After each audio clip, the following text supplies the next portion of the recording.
नमस्कार दोस्तों। अगर आप लोग भी इग्नू के स्टूडेंट्स हैं तो प्लीज़ इस बात को और आज इस टॉपिक को ज़रूर पूरा देखना, क्योंकि आप सभी बच्चों के लिए बहुत ही ज़्यादा इंपॉर्टेंट टॉपिक है ये आज का। और यहाँ मैं बता दूँ आप लोग को, मैं खुद भी इग्नू से स्टडी करी है मैंने भी।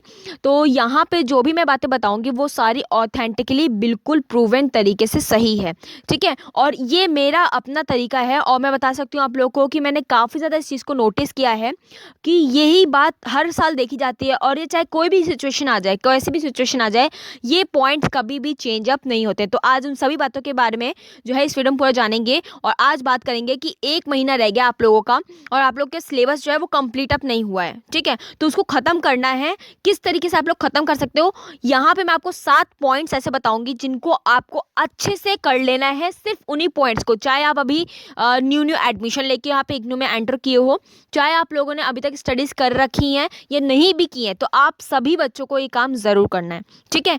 ये बिल्कुल जीरो लेवल के स्टूडेंट से स्टार्टअप होती है। चलिए स्टार्ट करते हैं फटाफट से वीडियो को। तो जैसे कि आप लोग यहाँ पे देख सकते हो, पहला point, select your subject first. पहली चीज, आप लोग का जो फेवरेट सब्जेक्ट है या आप लोग जिस सब्जेक्ट को पढ़ना चाहते हो तो उसको पहले एक सब्जेक्ट कोई सा भी उठा लो, ठीक है। जो इग्नू स्टूडेंट्स है उनकी बात कर रही हूँ, ठीक है। एग्जाम्पल के रूप में जैसे कि मैथ्स का सब्जेक्ट है उनका, ठीक है, ये इको का है, इकोनॉमिक्स का है या इंग्लिश है, एक्सेट्रा कुछ भी है, उस टॉपिक को आपको पहले ले लेना है। सेकेंड पॉइंट में आपको करना क्या है कि take last 5 year question papers. ये सभी बताएंगे लेकिन मैं आपको इसमें पॉइंट बताऊंगी, वो आपको समझने वाली बात है। आपको लास्ट 5 साल के पेपर्स को लेना है, दिसंबर और जून के दोनों के, ठीक है। ऐसा नहीं है कि एक एक ईयर का ले लिया कोई सा भी, नहीं। आपको लास्ट दोनों ही ईयर्स के, दोनों ही टाइम के जो है पेपर्स लेना है। अगर आपका ईयर वाइज है तो आपको एक ही पेपर लेना है, जिनका सेमेस्टर वाइज होता है उनकी बात कर रही हूँ मैं यहाँ पे, ठीक है। तो आप लोग अपने यहाँ पे पेपर्स लेने हैं। उसको करना क्या है कि थर्ड पॉइंट है आपका कि analyse your question paper and mark on the paper, ठीक है। आपको क्या करना है, उस क्वेश्चन पेपर को देखना है ध्यान से।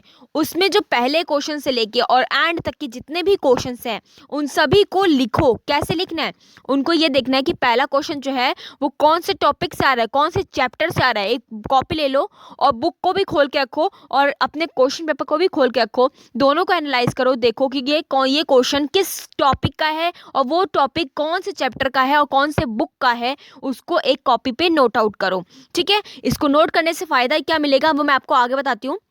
चौथे पॉइंट में आपको करना क्या है, start to solve every question briefly, ठीक है। अब जब आपने एक काम कर लिया है तब आपको करना क्या है, आपको उन क्वेश्चंस को ना सॉल्व करना है। नहीं आता कोई बात नहीं, आप उन सभी क्वेश्चंस को सॉल्व मत करो, कोई बात नहीं। आप यूट्यूब से देखो, चाहे आप मेरी वीडियोस को चेकआउट कर सकते हो, जो बेसिक स्टूडेंट्स हैं उनकी बात कर रही हूँ, ठीक है। और रही बात, अगर आपको वहाँ पे कोई डाउट्स आते हैं तो आप नीचे कमेंट बॉक्स में कमेंट करके आप पूछ सकते हो, या किसी भी यूट्यूब का चैनल या फिर लेके पूछ सकते हो, या फिर आप लोग बुक्स से भी उसमें सॉल्यूशन होते हैं, उनमें से सॉल्यूशंस को देख के बस लिख लो। कॉपी पे लिखना है, नहीं आता कोई बात नहीं, लिख लो, सिर्फ लिखने की बात कर रही हूँ, ठीक है।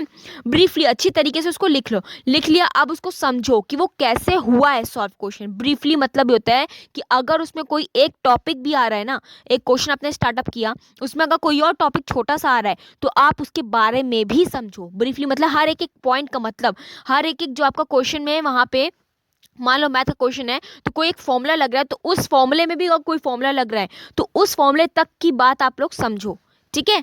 ये ब्रीफली मतलब होता है, बिल्कुल एकदम क्लियर तरीके से एक एक वर्ड का मतलब आना चाहिए आपको। अगला पॉइंट है, पांचवा point, take most common chapters and solve every questions. अब यहाँ बात आती है जो मैंने आपको बताया कि कॉपी पे लिखने से क्या होगा, जो भी आपके कॉमन टॉपिक्स हुए, मतलब जो भी आपके क्वेश्चंस हैं जो किस किस टॉपिक के हैं, अब आपको पता चल जाएगा कि आपके सबसे ज़्यादा क्वेश्चन कौन कौन से चैप्टर से आ रहे हैं।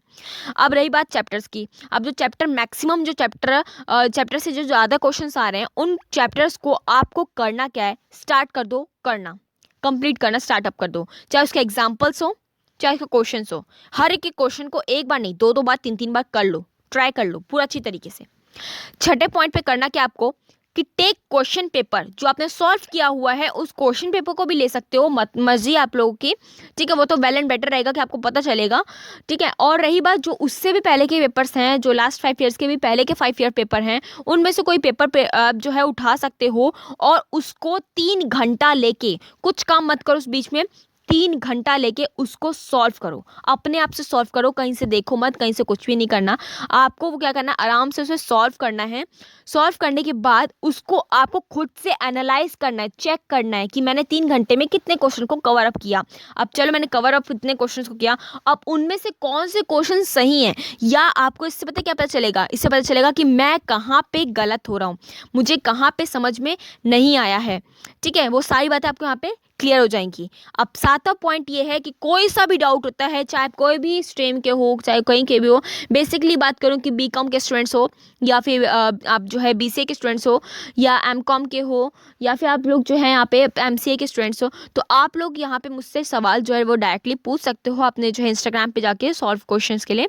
और बाकी जो बच्चे हैं, अगर वो कोई डाउट्स, कोई टॉपिक पूछना चाहते हैं, तो उसे मैं बता दूं, आपको रीड आउट करके मैं आपको उसके सॉल्यूशंस या फिर उसके एक्सप्लेनेशन दे सकती हूँ। ठीक है, तो आप उसके बारे में मुझसे इंस्टाग्राम पे पूछ सकते हैं। और चैनल को प्लीज सब्सक्राइब करना बिल्कुल मत भूलना। और कोई डाउट्स हो, कहीं से भी डाउट्स हो, तो आप नीचे कमेंट बॉक्स में कमेंट कर सकते हैं। और जिन बच्चों के डाउट्स हैं उनकी वीडियोस भी आप लोग की जल्द से जल्द अपलोड होकर आपको मिल जाएंगी।